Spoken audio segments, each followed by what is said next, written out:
আচ্ছা, তোমাদের 4 number CQ যেটা 4 নাম্বার সিকিউতে এরকম একটা প্রশ্ন আসছিল যে পিবিএস প্লাস O2 বিক্রিয়া করে উৎপন্ন করে একটি ধাতব অক্সাইড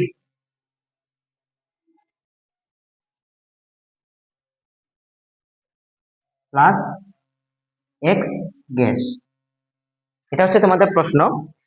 তোমাদেরকে বলছে ঘ নাম্বারে বলছে যে উদ্দীপকের প্রথম, আচ্ছা এটা হচ্ছে প্রথম বিক্রিয়া।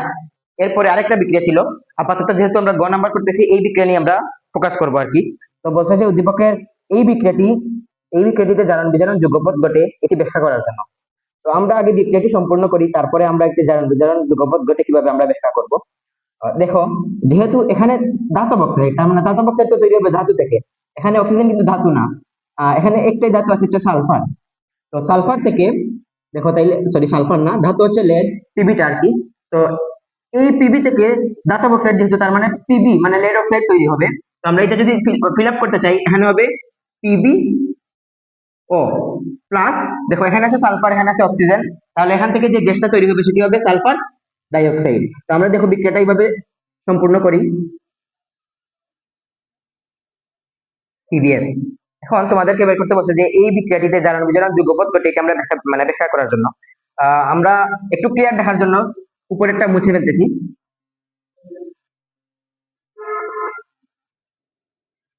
আচ্ছা, তো বিক্রিয়ার আগের জারণ সংখ্যাটা আর এবং পরের জারণ সংখ্যা আমরা মিলিয়ে দেখি জারণ সংখ্যা চেঞ্জ হয়েছে কিনা। না, যদি জারণ সংখ্যা চেঞ্জ হয় তাহলে জারণ বিজারণ ঘটবে আর কি। তো দেখো এখানে আহ আমরা জানি কি লেডের জারণ সংখ্যা হচ্ছে +2, সালফারের তাহলে -2 হবে। এবং মুক্ত মৌলের যেহেতু জারণ সংখ্যা 0, O2 তো একটা মুক্ত মৌল, তো O2 এর জারণ সংখ্যা হবে এখানে 0। পরে অক্সিজেনের তো জারণ সংখ্যা -2, তাহলে লেডেরও হবে +2। আর এদিকে হচ্ছে অক্সিজেনের -2 থাকবে একটা, কিন্তু দুইটা অক্সিজেন থাকার কারণে -2 × 2 মানে হচ্ছে -4, তাহলে সালফারের হবে হচ্ছে +4। এখন দেখো, তাহলে আমার কিন্তু এখানেও লেডের জনসংখ্যা +2, এখানেও লেডের জনসংখ্যা +2, তাহলে লেড হচ্ছে দর্শক আয়ন, অর্থাৎ এই জারণ বিজারণে তার কোনো প্রভাব নেই। জারণ সংখ্যা চেঞ্জ হচ্ছে সালফারের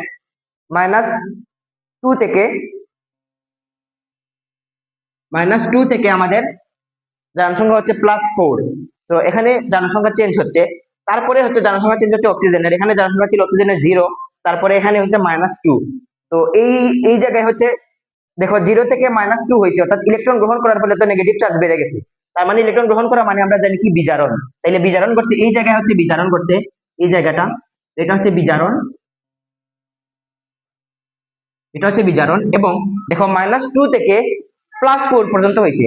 তো আমরা জানি কি ইলেকট্রন ত্যাগ করলে প্লাস চার্জে চার্জিত হয় কোনো পরমাণু। তো দেখো সালফার পরমাণু কিন্তু ইলেকট্রন ত্যাগ করার ফলে প্রথমে 2টা ইলেকট্রন ত্যাগ করার পরে 0 হয়েছে, তারপরে আরো 4টা ইলেকট্রন ত্যাগ করার ফলে +4 হয়েছে। তার মানে 2 আর 4 মোট 6টা ইলেকট্রন ত্যাগ করছে হচ্ছে সালফার। তো ইলেকট্রন ত্যাগ মানে হচ্ছে ছাড়ন, মানে হচ্ছে জারণ।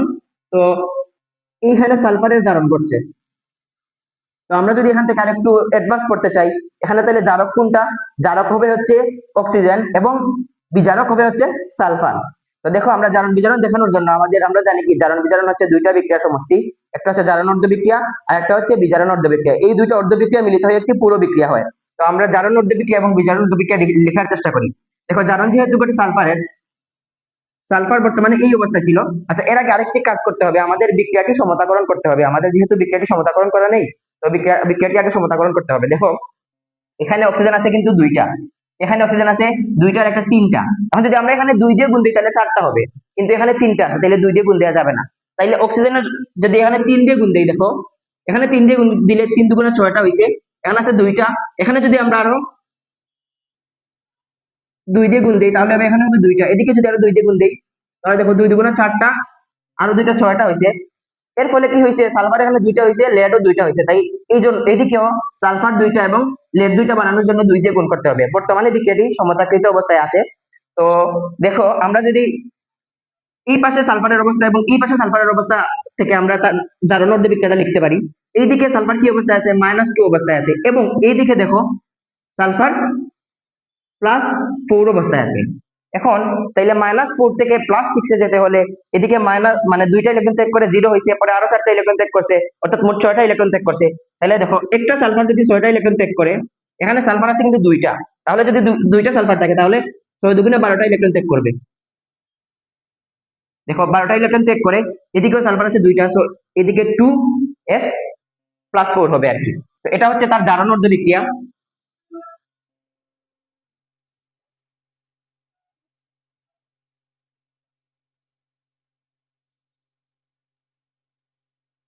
এবং দেখো এখানে বিজারণ করছে হচ্ছে অক্সিজেনের। তো অক্সিজেন দেখো, অক্সিজেন আছে কিন্তু 3 অণু অক্সিজেন, অর্থাৎ 6টা অক্সিজেন আছে এখানে।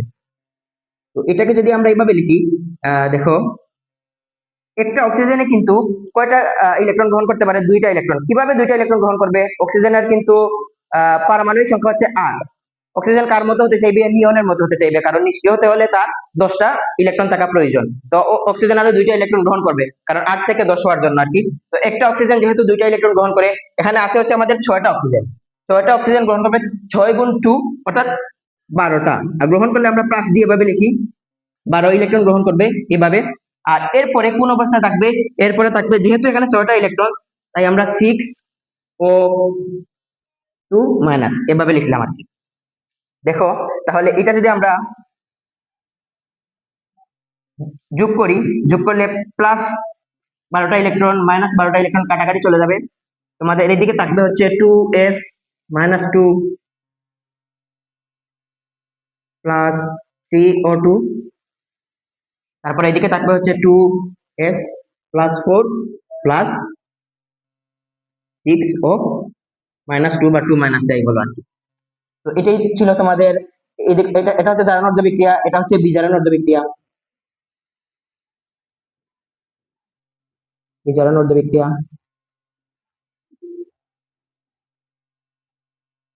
তো এই দুইটা অর্ধ বিক্রিয়ার ফলে একটি পূর্ণ বিক্রিয়া হয়, এবং আমরা একই সাথে দেখলাম যে জারণ ঘটছে, যে এই 12টা ইলেকট্রন ত্যাগ করছে হচ্ছে সালফার, তারপরে এই 12টা ইলেকট্রন তাইলে গ্রহণ করছে অক্সিজেন, ওই ইলেকট্রন ত্যাগ করেছে এই 12টা ইলেকট্রনই অক্সিজেন গ্রহণ করেছে। তাই একই সাথে জারণ ঘটেছে এবং জারণের সাথে বিজারণ ঘটেছে, তাই আমরা বলতে পারি যে জারণ বিজারণ যুগপৎ ঘটে। পরের প্রশ্নে কি বলছে দেখো তোমাদের,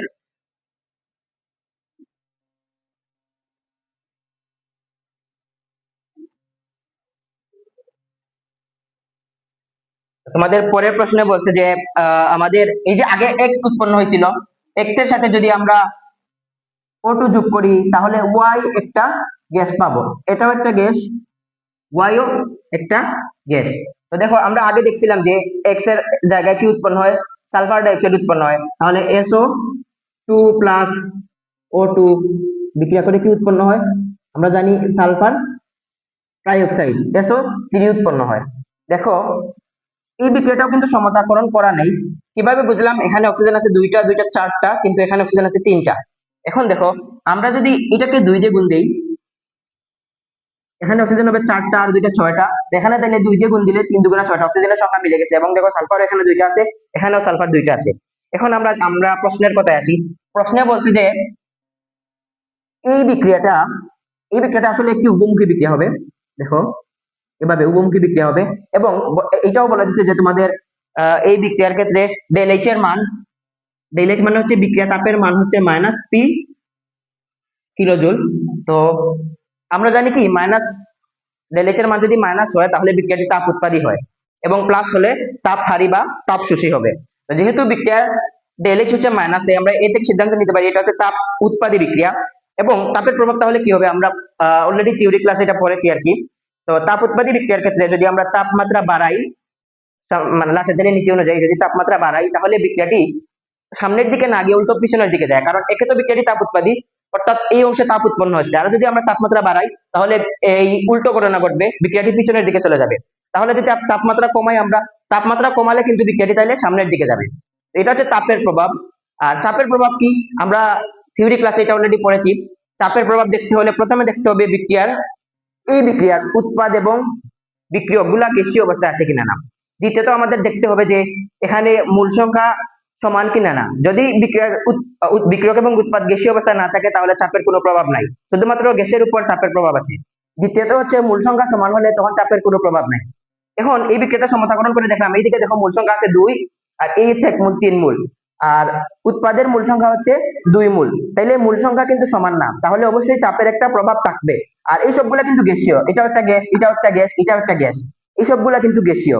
তাহলে চাপের প্রভাব কি থাকবে? আমরা জানি যদি আমরা চাপ বাড়াই সাম্যাবস্থায় তখন বিক্রিয়াটি যেদিকে মূল সংখ্যা কম সেই দিকে অগ্রসর হবে। তো মূল সংখ্যা দেখো, মূল সংখ্যা কিন্তু উৎপাদের দিকে মূল সংখ্যা কম, যেহেতু এইদিকে মূল সংখ্যা কম তাহলে বিক্রিয়াটি উৎপাদের দিকে অগ্রসর হবে বা সামনের দিকে অগ্রসর হবে। এটাই ছিল তোমাদের চাপের প্রভাব। তো তাপ এবং চাপের প্রভাব বের করতে বলছিল এই প্রশ্নে। আমরা যদি পরবর্তী প্রশ্ন দেখি, ঠিক আছে, দেখো পরবর্তী প্রশ্নে আমাদের, অর্থাৎ আমাদের 5 নাম্বার সিকিউ যেটা, 5 নাম্বার সিকিউতে আমাদের বলছিল এ থেকে পলিমারকরণ বিক্রিয়ায়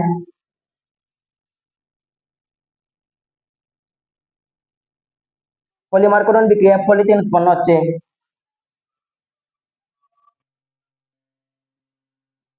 আমরা কি জানি? আমরা জানি পলিমারকরণ বিক্রিয়ার একটা বিক্রিয়ক থেকেই পলিথিন উৎপন্ন হয়, সেটা হচ্ছে একটা অ্যালকিন থেকে, এবং সেটা হচ্ছে ইথিন।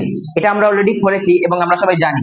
তো অনেকগুলা ইথিন যুক্ত হয়ে পলিথিন তৈরি হয়, তাহলে আমরা বুঝতে পারলাম যে এটা হচ্ছে ইথিন। তারপরে দেখো, এই একটা উদ্দীপক ছিল, তারপরে 2 নম্বর উদ্দীপক যেটা ছিল, এটা হচ্ছে 1 নম্বর উদ্দীপক। 2 নম্বর উদ্দীপক ছিল যে বি এর 96% জলীয় দ্রবণ,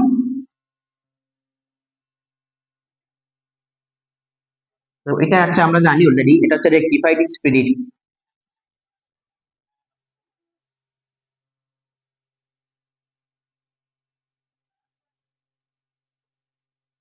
এটা হচ্ছে রেকটিফাইড স্পিরিট। তো আমরা এটা অলরেডি অনেকেই পড়ে ফেলছি যে রেকটিফাইড স্পিরিট তৈরি হয় হচ্ছে ইথানলের 96% জলীয় দ্রবণ, অর্থাৎ 96 ভাগ থাকবে ইথানল, তারপরে হচ্ছে এই মানে বাকি অংশটা থাকবে হচ্ছে পানি, এরকম আর কি।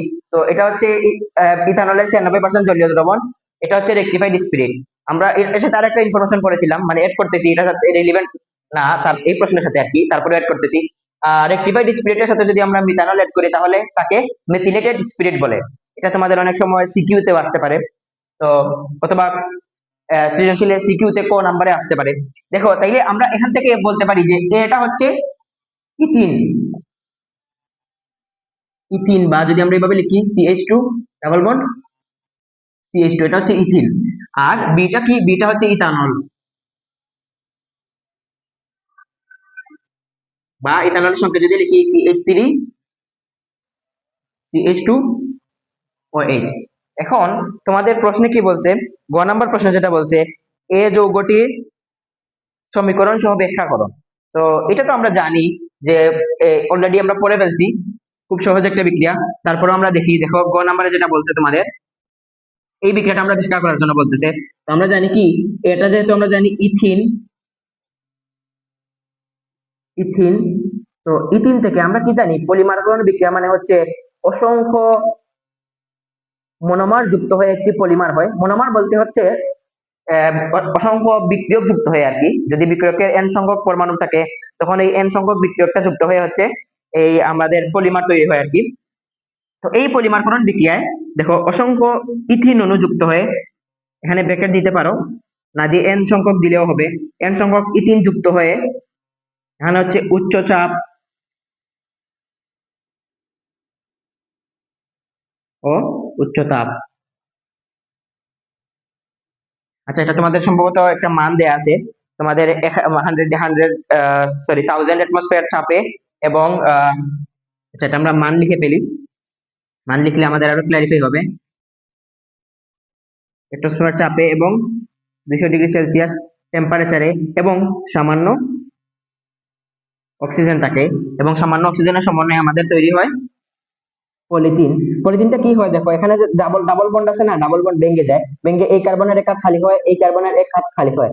তো এই হাতগুলোতে আবার পর্যায়ক্রমে এইরকম হাজার হাজার কোটি কোটি অণু এসে বসতে পারে। তো এখান থেকে একটা পলিমার তৈরি হয় আর কি। দেখো, তাহলে আমরা এটা এভাবে লিখতে পারি CH2, CH2, এই যে ডাবল বন্ধন ছিল এটা ভেঙে গেছে, ভেঙে এই কার্বনের এক হাত খালি হয়েছে। আচ্ছা, এটা এভাবে লিখলে আরো সুবিধা হয়, H2, এভাবে লিখলে আরো সুবিধা হয়, এই কার্বনের এক হাত খালি হয়েছে। তো এটা এইভাবে থাকে, এভাবে অসংখ্য n সংখ্যক এইটা যুক্ত হয়ে হচ্ছে আমাদের পলিথিন তৈরি হয়, পলিথিন তৈরি হয়। তো এখানে তাহলে মনোমার কি? মনোমার হচ্ছে এটা, এটা হচ্ছে মনোমার। এটা হচ্ছে ইথিন। ইথিনটা হচ্ছে তোমাদের মনোমার। আর তাহলে পলিমার হচ্ছে এটা পলিথিন। আমাদের অনেক সময় এমসিকিউ তে আসে পলিথিনের মনোমার কি, তারপরে পিভিসি এর মনোমার কি।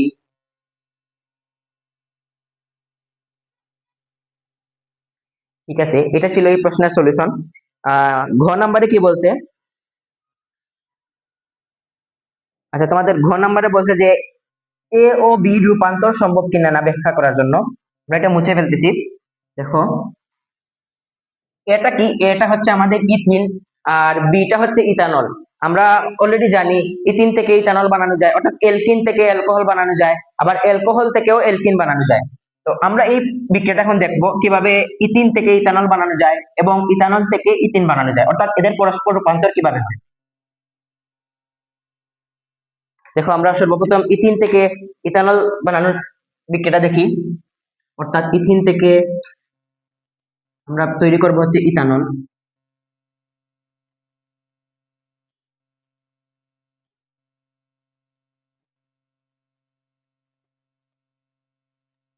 এখন একটা জিনিস যদি আমরা দেখি, আহ এটা কিন্তু এটা পানির সমন্বয়ে তৈরি হয় আর কি। কারণ ইথানলে আমরা জানি কি এই ইথানলের কার্যকরী মূলক হচ্ছে OH। তো OH দেওয়ার জন্য তো আমার কোনো কিছু টাকা লাগবে, তো OH কার থেকে আসবে? OH আসবে হচ্ছে পানি থেকে। আমরা এভাবে এটা মনে রাখতে পারি, এই পানির সাথে বিক্রিয়া করে তৈরি হয় এখানে CH3 CH2 ও H। এটা যদি আমরা আরো সহজে বুঝতে চাই, দেখো এইটা কি হয়, এখানে ডাবল বন্ধন আছে, এটা আমি নিচে লিখতেছি আর কি। তো এই ডাবল বন্ধন ভাঙার ফলে দেখো এই কার্বনের একা খালি হয়েছে, এই কার্বনের একা খালি হয়েছে। তো এই পানি ভেঙে আবার কি উৎপন্ন হয়? একটা H+ উৎপন্ন হয়, একটা OH- উৎপন্ন হয়। তো এই H+টা দেখো এই জায়গায় এই হাতে এসে বসবে, আর এই যে OH- এটা এখানে এসে বসবে। তাহলে দেখো পুরোটা হাত ফিল আপ হয়ে গেছে। এটাকে আরো যদি সুন্দর করে আমরা লিখতে চাই, দেখো এভাবে লিখতে পারি CH3 CH2, সাথে আছে কি OH। তো এটা আমরা দেখে ফেললাম যে পরস্পর রূপান্তর কিভাবে হয়। আচ্ছা, তোমাদের আরেকটা জিনিস এখানে মনে হয় বইয়ে লিখে আছে, দেখো উচ্চ তাপমাত্রা ও উচ্চ চাপ ও উচ্চ তাপ, সাথে হচ্ছে H2SO4 থাকে প্রভাবক হিসাবে। এটা হচ্ছে তোমাদের এই বিক্রিয়াটা আর কি। তো এখন দেখো আমরা তাহলে ইথানল থেকে কিভাবে আমরা ইথিন পাবো। দেখো, আমাদের হাতে ধরো আছে এই যে ইথানল CH3 CH2 ও H। এই ইথানল থেকে আমরা কিভাবে ইথিন পাই? ঠিক এর রিভার্স প্রসেসটাই এখানে হয়। দেখো, এই ইথানল ভেঙে একটা ডাবল বন্ধন আছে, দেখো এখান থেকে একটা হাইড্রোজেন বের হয়ে যায়, এখান থেকে OH বের হয়ে যায়।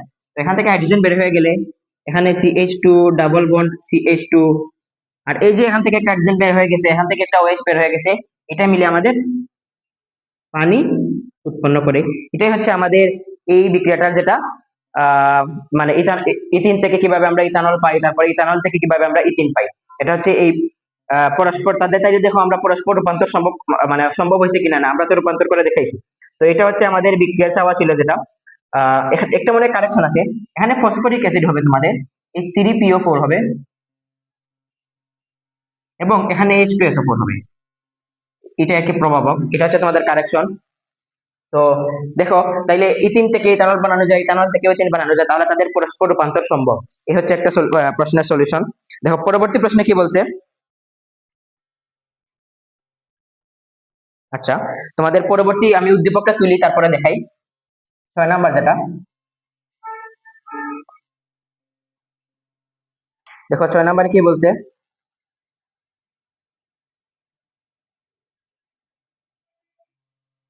ক্যালসিয়াম কার্বাইড, এটা অলরেডি আমরা পড়ে ফেলছি, থিওরি ক্লাসে আমাদের এটা পড়ানো হয়েছে। দেখো, এটা থেকে এখানে বলে দিচ্ছে আর কি, একটা উৎপাদ তৈরি হয় যেটা হচ্ছে গ্যাসীয় প্লাস ক্যালসিয়াম হাইড্রোক্সাইড উৎপাদ তৈরি হয়। এটা হচ্ছে একটা বিক্রিয়া, এটা প্রথম বিক্রিয়া। তো এটা বলছে, দেখো তাইলে আমরা কি জানি, অ্যালকাইন প্রস্তুতির একটাই বিক্রিয়া আমাদের বইয়ে আছে, এবং এই বিক্রিয়াটা হচ্ছে ক্যালসিয়াম কার্বাইড সাথে যদি আমরা পানি যোগ করি তাহলে কি উৎপন্ন হয়, আমরা অলরেডি এটা বইয়ে পড়ছি। যেহেতু এখানে দুইটা কার্বন আছে, তাহলে দুই কার্বন বিশিষ্ট অ্যালকাইন তৈরি হবে, যেটা হচ্ছে ইথাইন। তো তাইলে এটা হচ্ছে ইথাইন, আমরা এভাবে লিখতে পারি CH ট্রিপল বন্ড, অথবা আগে H দিয়ে এভাবে লিখতে পারো HC ট্রিপল বন্ড CH, এটা হচ্ছে আমাদের ইথাইন। তাইলে আমাদেরকে কি কি করতে বলছে, আমাদের বলছে যে উদ্দীপকের এ যৌগটি ব্রোমিন দ্রবণকে বর্ণহীন করে বিক্রিয়া সহ ব্যাখ্যা করো। দেখো আমরা এই যে আমরা কি জানি, আমরা জানি অসম্পৃক্ততার পরীক্ষা দুই ভাবে করা যায়। একটা হচ্ছে ব্রোমিনের সাথে বিক্রিয়া অর্থাৎ ব্রোমিন সংযোজন, আর একটা হচ্ছে পটাশিয়াম পারম্যাঙ্গানেট দ্বারা জারণ। তো আমাদেরকে পরীক্ষা করে বের করতে বলছে, মানে এটা পরীক্ষা করতে বলছে যে তার ব্রোমিন দিয়ে তার অসম্পৃক্ততা পরীক্ষা করার জন্য। তো দেখো আমরা যদি অ্যালকাইনের সাথে ব্রোমিন যোগ করি, অর্থাৎ ইথাইনের সাথে যদি আমরা ব্রোমিন যোগ করি, কিভাবে দেখো আমরা কি জানি, আমরা জানি অ্যালকিনের সাথে নরমালি পানি হাইড্রোজেনও যদি যোগ হয় তাহলে এক অণু হাইড্রোজেন যোগ হয়, কিন্তু অ্যালকাইনের সাথে তাহলে কি হবে, দুই অণু হবে, দুই অণু অর্থাৎ 2Br2 হবে, মানে চারটা ব্রোমিন যোগ হবে আর কি। তো নরমালি আমরা কি জানি, ব্রোমিন হচ্ছে লাল বর্ণের, ব্রোমিন হচ্ছে লাল বর্ণের। তো এই বিক্রিয়াটা করে দেখো, এই হাতও ভাঙবে এই হাতও ভাঙবে, মানে আমরা অ্যালকাইনের অ্যালকাইনের তিনটা বন্ধনের মধ্যে আমরা কি জানি, একটা হচ্ছে সিগমা বন্ধন যেটা খুবই শক্তিশালী, বাকি দুইটা হচ্ছে পাই বন্ধন। পাই বন্ধন হচ্ছে খুবই দুর্বল, পাই বন্ধন খুব সহজেই ভেঙে যায়। যদি আশপাশে কোনো বিক্রিয়া করার মতো কোনো পদার্থ থাকে তখন এই বন্ধনগুলা ভেঙে যাবে। তো এই দুটা বন্ধন ভেঙে যাবে, দুটা বন্ধন ভেঙে গেলে এই কার্বনের দুই হাত খালি হবে, এই কার্বনেরও দুই হাত খালি হবে। তো এই দুই হাতে কার্বন গুলো হচ্ছে ব্রোমিনকে জায়গা করে দিবে। দেখো এইভাবে হয়, আমরা এটাকে এইভাবে লিখতে পারি, একটা হাইড্রোজেন তো এই হাতে আছে, আরো দুই হাতে, এখানে হচ্ছে একটা ব্রোমিন, এখানে হচ্ছে আরেকটা ব্রোমিন, আর এই আরেকটা হাত দিয়ে এই কার্বনের সাথে যুক্ত থাকবে। এখানে হচ্ছে একটা হাইড্রোজেন ছিল, এখানে আরেকটা ব্রোমিন আসবে, এখানে আরেকটা ব্রোমিন আসবে। এটা দেখো এখানে কতটা ব্রোমিন আছে, একটা দুইটা তিনটা চারটা, আমরা জানি একটা থাকলে মনো, দুইটা থাকলে ডাই, তিনটা থাকলে ট্রাই, চারটা থাকলে টেট্রা। তাহলে এটার নাম হবে টেট্রা ব্রোমিন। যেহেতু আমরা ক্লোরিন থাকলে যেরকম ক্লোরো বলি, ব্রোমিন থাকলে আমরা ব্রোমো বলবো। তো টেট্রা ব্রোমো। এখন দেখো কার্বন আছে দুইটা না, এবং সবগুলাতে একক বন্ধন আছে, তাই আমরা কি বলবো, টেট্রা ব্রোমো ইথেন। তো এখানে দেখো লাল বর্ণ কিন্তু অপসারণ হয়ে গেছে, মানে এটা বর্ণহীন আর কি।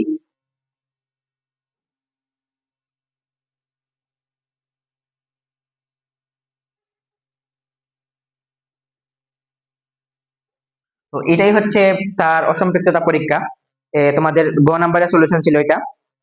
তো লাল বর্ণের ব্রোমিনকে অ্যালকাইন অর্থাৎ ইথাইন বর্ণহীন করে, তো এটা হচ্ছে তার অসম্পূর্ণ পরীক্ষা, অসম্পৃক্ততা একটি পরীক্ষা।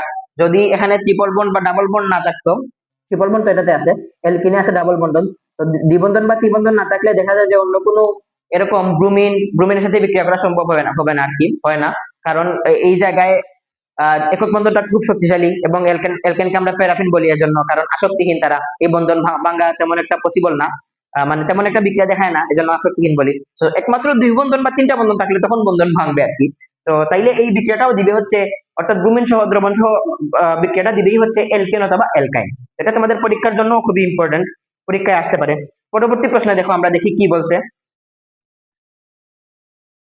আচ্ছা, আমাদেরকে বলছে যে ডি যৌগ থেকে, তাহলে আমরা বিক্রিয়াটা সম্পূর্ণ করে ফেলি।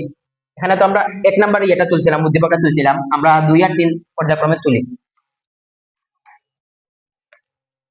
দেখো 2 নাম্বার যেটা বলছে আর কি, 2 নাম্বারটা বলছে এ প্লাস H2 বিক্রিয়া করে তৈরি হয় হচ্ছে বি, সরি, হ্যাঁ এটা বলছে, এটা বি না বলে বলছে, বলছে আর কি সি, হয়তো প্রিন্টিং মিস্টেক হয়েছে, এটা বলছে আর কি সি। তারপরে দেখো কি বলছে, সি প্লাস H2 বিক্রিয়া করে হবে ডি। এখন দেখো আমরা কি জানি, আমরা জানি অ্যালকাইনে যদি কোনো হাইড্রোজেন যোগ করি তাহলে সেটা হবে অ্যালকিন, এবং অ্যালকিনে যদি আরেক কোনো হাইড্রোজেন যোগ করি, অর্থাৎ কোনো হাইড্রোজেন যোগ করি, তাহলে সেটা হবে অ্যালকেন। যেহেতু এটা এটা ইথাইন ছিল, অর্থাৎ CH, এইভাবে লিখি আমরা, আরো বড় করে লিখি, নাহলে হয়তো দেখা যাবে না। দেখো এটা আমাদের কি ছিল, আমরা এই পাশে লিখতেছি আর কি, এই বিক্রিয়াটা এটা মুছে ফেলতেছি। তো এটা সমান সমান কি হবে, বা আমরা সম্পূর্ণ করে লিখতেছি, এটা সমান হবে H C triple bond H plus H2। এখন দেখো এটা যোগ করলে কি হয় আমাদের, এখান থেকে একটা বন্ধন ভেঙে এই কার্বনের এক খালি হয়, এই কার্বনের এক খালি হয়। তো এই দুইটা কার্বন দুইটা হাইড্রোজেন কে জায়গা করে দিতে পারে, ফলে CH2 ডাবল বন্ড CH2 এটা উৎপন্ন হয়, এটাকে আমরা বলি ইথিন। এখন দেখো এই যে যেটা পাইছি এটা হচ্ছে সি, এবং এই যেটা ছিল এটা হচ্ছে এ। তাহলে দেখো সি প্লাস এইচ টু মানে কি, সি প্লাস এইচ টু মানে হচ্ছে এই যে এটা ইথিন প্লাস এইচ টু। এখন দেখো আরো কোনো হাইড্রোজেন যখন আসছে তখন আরেকটা বন্ধন ভেঙে যাবে। আমরা জানি কি ডাবল বন্ধন বা ট্রিপল বন্ধন থাকলে বন্ধনগুলো দুর্বল থাকে একটা বন্ধন। তো এই একটা বন্ধন ভাঙবে, এই কার্বনের এক হাত খালি হবে, এই কার্বনেরও এক হাত খালি হবে, তো এই হাতগুলোতে হাইড্রোজেন এসে বসবে, ফলে CH3 CH3 উৎপন্ন হবে, অর্থাৎ তোমাদের ইথেন উৎপন্ন হবে। দেখো আমাদেরকে বের করতে বলছে যে ইথেন থেকে প্রশ্ন চাইছে হচ্ছে এই যৌগ থেকে, অর্থাৎ এটা হচ্ছে ডি, বলছে যে এই যৌগ থেকে ইথেন থেকে কিভাবে আমরা মিথেন তৈরি করতে পারি, এই প্রসেসটা আমাদেরকে বের করতে বলছে। তো আমরা জেনে নিলাম যে ডিটা হচ্ছে আমাদের ইথেন। চলো আমরা তাইলে বাকিটা সলভ করি।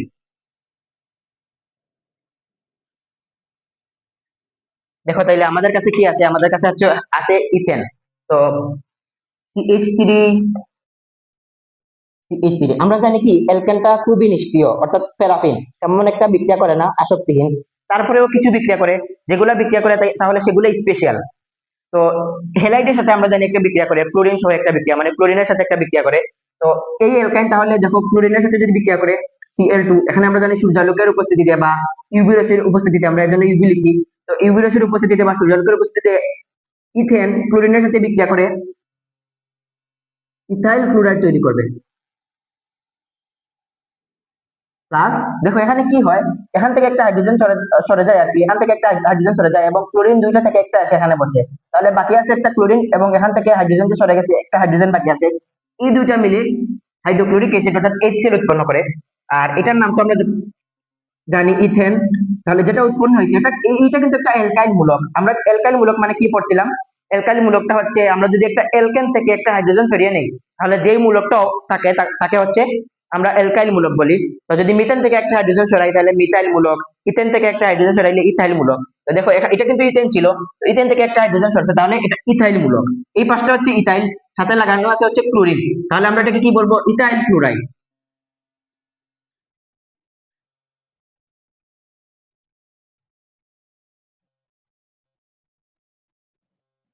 এটা হচ্ছে ইথাইল ক্লোরাইড। দেখো আমরা আমাদের কাছে এখন আছে ইথাইল ক্লোরাইড, আমরা ইথাইল ক্লোরাইড দিয়ে এরকম শুরু করবো আবার বিক্রিয়া, মানে এটা হচ্ছে স্টেপ 1, তারপরে স্টেপ 2, আমরা পর্যায়ক্রমে তৈরি করবো আর কি কয়েকটা বিক্রিয়া সমন্বয়ে। তো আচ্ছা, আরেকটা তোমাদেরকে আহ, সারসংক্ষেপ দেই, আমরা কিন্তু এটা কনভার্ট করতে পারি। যেমন এলকিন থেকে, সরি অ্যালকাইন থেকে, দেখো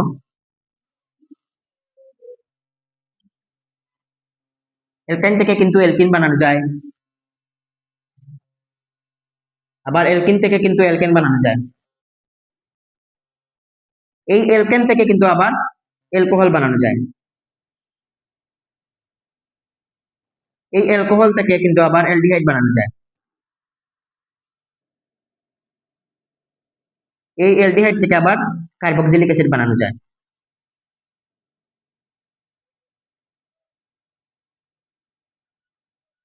আমরা কি জানি সমবৃত্ত শ্রেণী টপিকে আমাদের বইয়ে কিন্তু 6টা হাইড্রোকার্বনের নাম লিখে আছে, alkane, alkyne, অ্যালকাইন, alcohol, aldehyde, carboxylic acid. তো এই সবগুলা থেকে কিন্তু অ্যালকাইন থেকে কিন্তু এই সবটি মানে পর্যায়ক্রমে এই সবগুলা তৈরি করা যায়, মানে কনভার্ট করা যায়। আমরা বর্তমানে এই প্রসেসটাই দেখবো আর কি মূলত। দেখো আমরা 2 নং বিক্রিয়া, যেটা 2 নং তোমাদের উদ্দীপকের আর কি, 2 নং বিক্রিয়ায় আমরা অ্যালকাইন থেকে বানাইছি অ্যালকিন, 3 নং বিক্রিয়ায় অ্যালকিন থেকে বানাইছি অ্যালকেন, তারপরে 4 নং বিক্রিয়া হচ্ছে এইটা, মানে আমরা যেটা করলাম নতুন করে, এটা বানাইছি কিন্তু ইথাইল ব্রোমাইড। এখনো কিন্তু আমরা অ্যালকোহল বানাই নাই, আমরা এখন অ্যালকোহল বানাবো। দেখো তাইলে CH3 এটা নিয়ে আমরা শুরু করবো, CH3 CH2 Cl প্লাস। দেখো অ্যালকোহল তৈরি করতে হলে কিন্তু আমাদের OH মূলক লাগে। OH মূলক আমরা কি থেকে নিতে পারি, পানি থেকে নিতে পারি, অথবা কোনো ক্ষার। আমরা জানি কি OH মূলককে দান করে, ম্যাক্সিমাম ক্ষেত্রে আমরা এরকম ক্ষারের অনেক সংজ্ঞা এরকম হয় যে OH মূলক যদি ত্যাগ করে তাহলে তাকে ক্ষার বলে, কিন্তু সব OH মূলক ত্যাগ করলে আবার ক্ষার হয় না, কিন্তু OH মূলক আমরা ক্ষার থেকে পেতে পারি আর কি এটা। তো দেখো তাইলে একটা যদি ক্ষারের সাথে বিক্রিয়া করে Na, ও এইচ, তাহলে দেখো কি উৎপন্ন করবে, এখান থেকে Cl মাইনাসটা বের হবে, এটা ভেঙে Na প্লাস তৈরি করবে, ও OH মাইনাস তৈরি করবে। তো প্লাস Na প্লাস আর Cl মাইনাস যখন ভাঙবে তখন সাথে সাথে NaCl গঠন হয়ে যাবে, এবং এই যে এখান থেকে যে Cl বের হয়ে গেছে, বের হওয়ার ফলে এই কার্বনের এক হাত খালি হয়েছে, এই এক হাতে কিন্তু OH মূলকটা এসে বসবে। তো CH3 CH2 OH, আর সাথে এই Na প্লাস এবং Cl মিলিত হয়ে NaCl তৈরি করবে। ঠিক আছে, এটা হচ্ছে তোমাদের এ পর্যন্ত আর কি বিক্রিয়া। এখানে একটা দিয়ে লিখতে পারো, মানে তাপ দিয়ে আর কি আমরা এটা বিক্রিয়া ঘটাই, তো এটা প্রভাবকে দিলেও দিতে পারো। এখন দেখো আমরা কিন্তু এটা পর্যন্ত করে ফেলছি, অ্যালকেন থেকে অ্যালকিন মানে অ্যালকোহল পর্যন্ত আমরা তৈরি করে ফেলছি। এটা নাম তাহলে কি, আমরা জানি দুই কার্বন বিশিষ্ট, এটা হচ্ছে একটা কার্বন দুইটা কার্বন, দুই কার্বন বিশিষ্ট হলে আমরা কি বলি, ইথানল বলি। তো ইথানল, এই ইথানল মানে হচ্ছে অ্যালকোহল, আমরা অ্যালকোহল পর্যন্ত তৈরি করে ফেলছি, তারপরে আমরা এখন তৈরি করবো হচ্ছে অ্যালডিহাইড। আমরা এটা মুছে ফেলতেছি, দেখো আমরা এখন অ্যালকোহল পর্যন্ত তৈরি করে ফেলছি, অ্যালকোহল থেকে আমরা অ্যালডিহাইড তৈরি করব। দেখো এই অ্যালকোহল নিয়ে বিক্রিয়াটা শুরু হবে, CH3 CH2 OH প্লাস, দেখো আমরা যদি অ্যালডিহাইড বানাতে চাই তখন আমরা জানি অ্যালকোহল থেকে অ্যালডিহাইড পাওয়া যায় হচ্ছে জাইমান অক্সিজেনের সাথে বিক্রিয়া করে, তারপরে অ্যালডিহাইড থেকে আবার কার্বক্সিলিক অ্যাসিডও পাওয়া যায় জাইমান অক্সিজেনের সাথে বিক্রিয়া করে। তো এখানে একটা জাইমান অক্সিজেন আসবে, এবং এই জাইমান অক্সিজেনটা কিভাবে উৎপন্ন হবে, পটাশিয়াম ডাইক্রোমেট এবং H2SO4 এই দুইটা বিক্রিয়া করে, আর কি, আচ্ছা এখানে প্লাস না দিলেও চলবে, H2SO4 এই দুইটা বিক্রিয়া করে জার্মান অক্সিজেন উৎপন্ন করে, এই জার্মান অক্সিজেন আবার অ্যালকোহলের সাথে বিক্রিয়া করে অ্যালডিহাইড উৎপন্ন করে, CH3CHO উৎপন্ন করে। এখন আর সাথে কোনো পানি উৎপন্ন হয়। এখানে মেকানিজম কি হয়েছে দেখো, এখানে মেকানিজমটা জাস্ট এখান থেকে একটা হাইড্রোজেন বের হয়ে গেছে আর OH টা বের হয়ে গেছে, তো বের হয়ে এখানে একটা হাইড্রোজেন ছিল আর এখানে এইটার ফলে CHO তৈরি হয়েছে, আর বাকিটা ঠিক আছে, মানে একটা OH বের হয়েছিল একটা H বের হয়েছিল, এটা মিলিত হয়ে পানি তৈরি করছে আর কি। তো আমরা দেখো অ্যালকোহল অ্যালডিহাইড পর্যন্ত তৈরি করে ফেলছি, যেহেতু এটা দুই কার্বন বিশিষ্ট তাই আমরা এটার নাম কি, আমরা জানি এটার নাম হচ্ছে ইথানেল। তো আমরা অ্যালডিহাইড পর্যন্ত তৈরি করে ফেলছি। এরপরে দেখো আমরা এটা জানি যে অ্যালডিহাইড থেকে সেম বিক্রিয়াটা যদি আবার করি আমরা, তখন কি তৈরি হয়, তখন কার্বক্সিলিক অ্যাসিড বা জৈব অ্যাসিড তৈরি হয়, প্লাস জার্মান অক্সিজেন, মানে এটা পটাশিয়াম ডাইক্রোমেট সাথে হচ্ছে H2SO4 এর সাথে প্রভাবক হিসেবে কাজ করে, মানে এই দুটো আগে বিক্রিয়া করে জার্মান অক্সিজেন উৎপন্ন করে, তারপরে দেখো কি উৎপন্ন হয়, CH3COOH। এখানে বিক্রিয়াটা সমতা পূরণ করার কিছু নাই, দেখো এখানে একটা অক্সিজেন ছিল আরেকটা অক্সিজেন আসছে, তো COOH হয়েছে আর কি। তো এটার নাম কি, এটা হচ্ছে ইথানোয়িক অ্যাসিড। এই দেখো আমরা কার্বক্সিলিক অ্যাসিড কিন্তু তৈরি করে ফেলতেছি, আমরা নিচেরটা মুছে ফেলতেছি, ইথানোয়িক অ্যাসিড।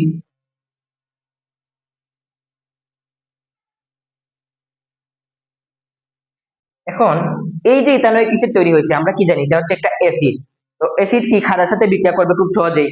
তো এই পর্যন্ত আমাদের মানে আমরা কি রূপান্তর করছি আর কি, কিন্তু আমাদেরকে বের করতে বলছে মিথেন। প্রশ্নে দেখো আমাদেরকে বের করতে বলছে হচ্ছে ডি যৌগ থেকে মিথেন অর্থাৎ ইথেন থেকে কিভাবে আমরা মিথেন তৈরি করতে পারি, এটা আমাদেরকে বের করতে বলছে।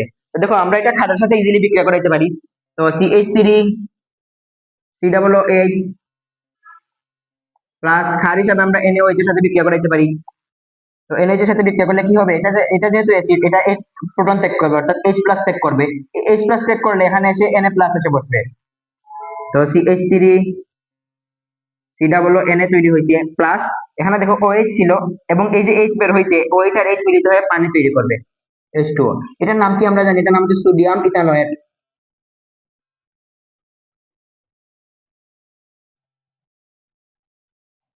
এটার নাম হচ্ছে সোডিয়াম ইথানয়েড।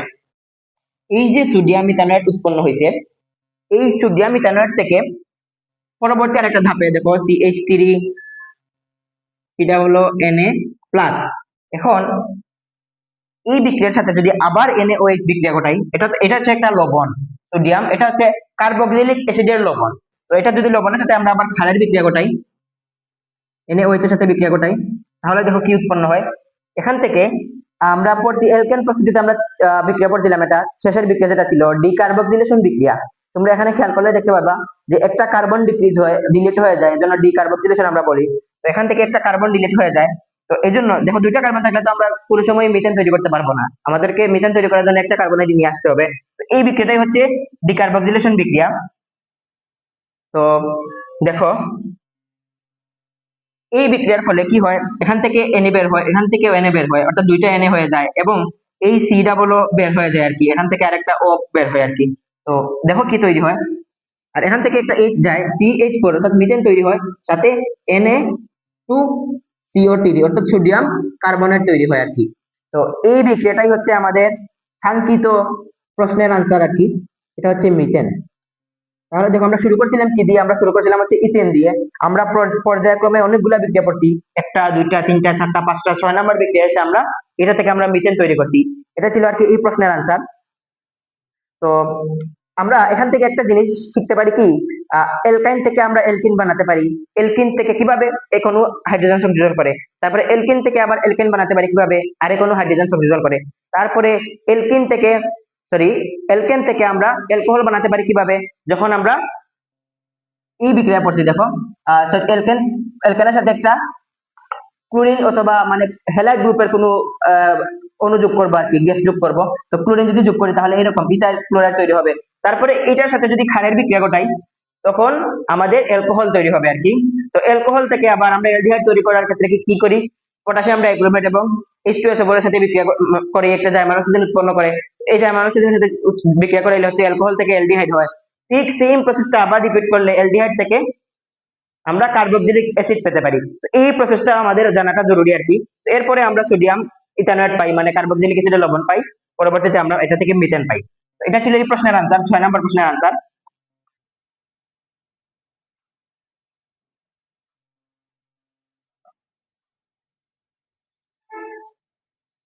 দেখো তোমাদের পরবর্তী প্রশ্নে কি বলছে।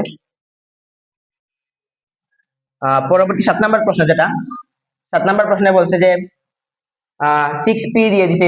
আমরা জানি এটা কি, এই জায়গায় কোনো কিছু থাকা মানে এটা হচ্ছে পারমাণবিক ভর, এই জায়গায় থাকা মানে হচ্ছে ভর, মানে সরি এটা হচ্ছে পারমাণবিক সংখ্যা, উপরে কোনো কিছু থাকা মানে হচ্ছে পারমাণবিক ভর। তো এদিকে যেহেতু আছে তার মানে এটা হচ্ছে পারমাণবিক সংখ্যা বুঝাইছে। 6 নম্বর আমরা জানি কি কার্বন, তারপরে আরেকটা কি আছে 19 দিয়ে কিউ আছে, আরেকটা কি 17 দিয়ে আর আছে। তাহলে এটা কি আমরা বলতে পারি, এটা হচ্ছে কার্বন, এটা কি, এটা হচ্ছে পটাশিয়াম, এটা হচ্ছে 17 নম্বর মৌল কোনটা, ক্লোরিন।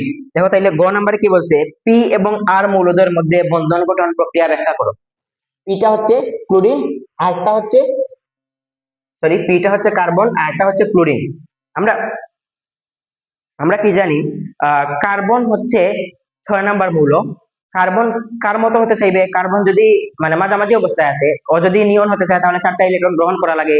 যদি হিলিয়াম অর্থাৎ 2 হতে চায়, নিষ্ক্রিয় গ্যাসের মতো আর কি, হিলিয়ামের মতো হতে চায়, তখন 4টা ইলেকট্রন ত্যাগ করা লাগে। কিন্তু 4টা ইলেকট্রন গ্রহণ করা ত্যাগ করা দুইটাই অনেক কঠিন, অনেক শক্তির প্রয়োজন হয় বা অনেক শক্তি দিতে হয়, ত্যাগ করতে হয়।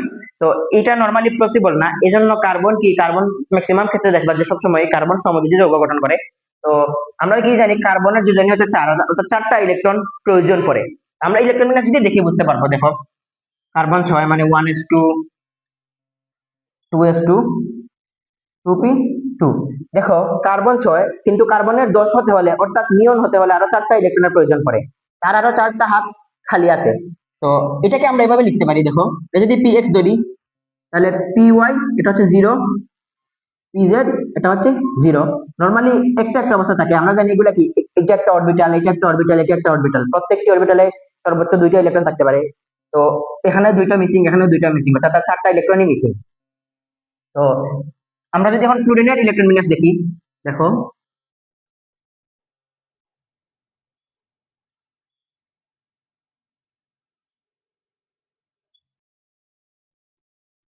দেখো এখানে কিন্তু 5 হয়।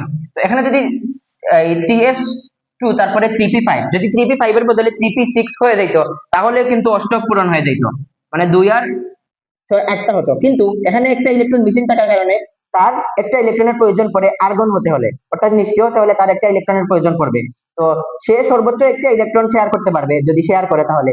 দেখো আর এখানে কি হবে, এটা যদি আমরা আরো ভেঙে লিখতে চাই এভাবে লিখতে পারি। দেখো 2px square, sorry 3px square 3py square 3pz1, এখানে আরেকটা ইলেকট্রন মানে এক হাত ফাঁকা অবস্থায় আছে, তখন এই হাত দিয়ে সে সমযোজী বন্ধন গঠন করতে পারবে। এদিকেও সেম এরকম হয়। এদিকে দেখো, এটা নরমালি এখানে এক ওয়ান থাকে, এখানে ওয়ান থাকে, এভাবে থাকে। বাকি আছে এখানে একটা একটা হাত খালি, এটা একটা হাত খালি এবং এটা দুইটাই হাত খালি। তো কার্বনের তাইলে চারটা ইলেকট্রন প্রয়োজন, আর ওর প্রয়োজন হচ্ছে একটা ইলেকট্রন। তাহলে ক্লোরিন সর্বোচ্চ দিতে পারবে একটা। তাহলে ক্লোরিন কার্বনের সাথে বন্ধন গঠন করতে হলে চারটা ক্লোরিন প্রয়োজন একটা কার্বনের জন্য। এজন্য CCl4 যৌগ গঠিত হবে। আমরা যদি এটার চিত্র আঁকি, দেখো কেন্দ্রীয় পরমাণু কিন্তু কার্বন এখানে, এজন্য আমরা কার্বনকে মাঝামাঝি দিব। যদি কার্বনের নিউক্লিয়াস হয় তাহলে এটা হচ্ছে প্রথম কক্ষপথ। দেখো এটা হচ্ছে দ্বিতীয় কক্ষপথ। আমরা দেখছি কি দ্বিতীয় কক্ষপথে কতটি ইলেকট্রন আছে? দুইটি ইলেকট্রন আছে, এরকম সরি 4টি ইলেকট্রন আছে, 2s2 এবং দুইটা p তে দুইটা ইলেকট্রন আছে। এই 4 হাত খালি আছে, এজন্য 4টা ক্লোরিনের পাশে আসবে। ধরো এটা প্রথম কক্ষপথ, এটা হচ্ছে দ্বিতীয় কক্ষপথ এবং এই তৃতীয় কক্ষপথের সাথে একটা ইলেকট্রন শেয়ার করবে। দেখো এখানে কিন্তু 7টা ইলেকট্রন ছিল, 2 4 6 আর 7টা ইলেকট্রন ছিল। এখানে 6টা আর এখানে আরেকটা ইলেকট্রন ছিল, আরেকটা ইলেকট্রন কিন্তু শেয়ার করছে। ঠিক এমনি ভাবে আরো 3টা ক্লোরিনের পাশে এসে বসবে আর কি। তো আমরা এটাকে এভাবে না দেখে একটু শর্টকাটলি দেখে ফেলতেছি আর কি। তো এখানে দেখো আরেকটা বন্ধন গঠন হবে ইলেকট্রন শেয়ারের মাধ্যমে। ঠিক তেমনি এখানে আরেকটা ক্লোরিন এসে বসবে এইভাবে। এখানেও সেম এরকম ইলেকট্রন শেয়ার ঘটবে আর কি। তো CCl4 গঠিত হবে, কার্বন টেট্রা ক্লোরাইড গঠিত হবে। এটা হচ্ছে তার বন্ধন গঠন প্রক্রিয়া। বন্ধনটা হচ্ছে সমযোজী বন্ধন, একটা কার্বনের সাথে 4টা ক্লোরিন যুক্ত হয়। এটা ছিল তোমাদের গ নাম্বারের আনসার। পরবর্তীতে ঘতে কি বলছে দেখো,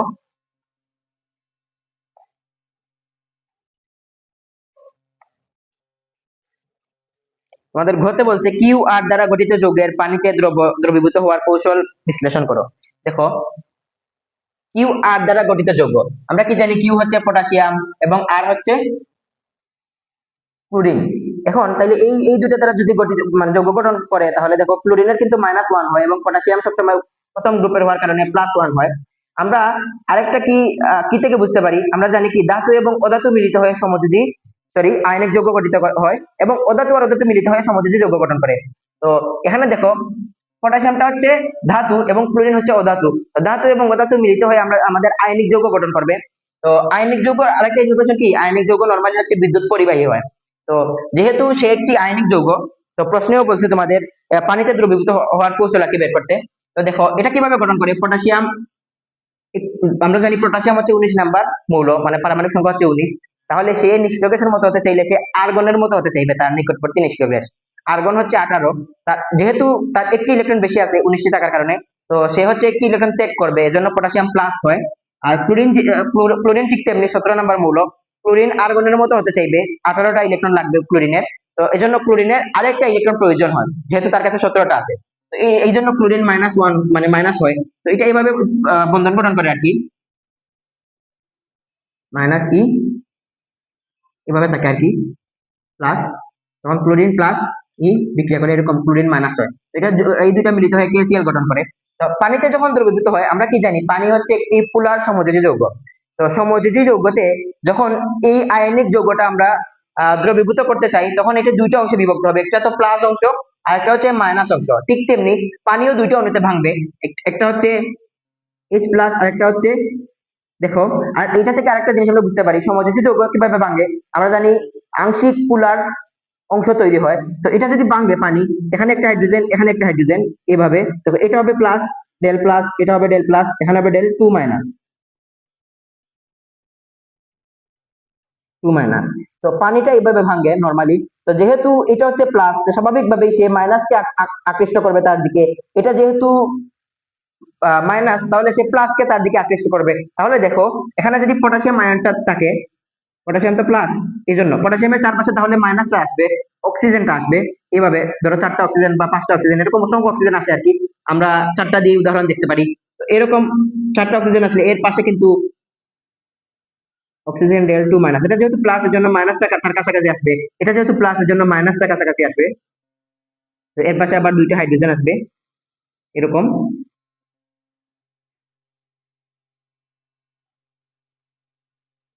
তো এটাও সেম আমরা এইভাবে দেখাতে পারি, আমরা শর্টকাটে দেখাই ফেলতেছি আর কি।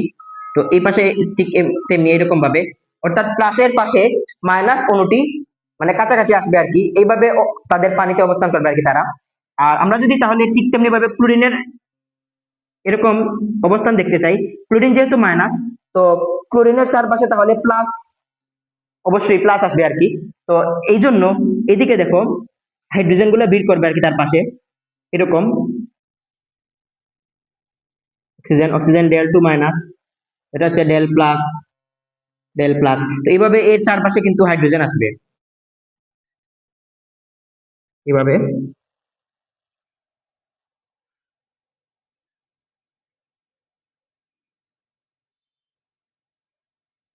তো এইরকম ভাবে পটাশিয়ামের চারপাশে অক্সিজেন অণুগুলো আসবে, তারপরে ক্লোরিনের চারপাশে হাইড্রোজেন অণুগুলো আসবে, এইভাবে পানিতে দ্রবীভূত হয়। অর্থাৎ প্লাসটা হচ্ছে মাইনাসের প্রতি আকৃষ্ট হয়, মাইনাসটা হচ্ছে প্লাসের প্রতি আকৃষ্ট হয়।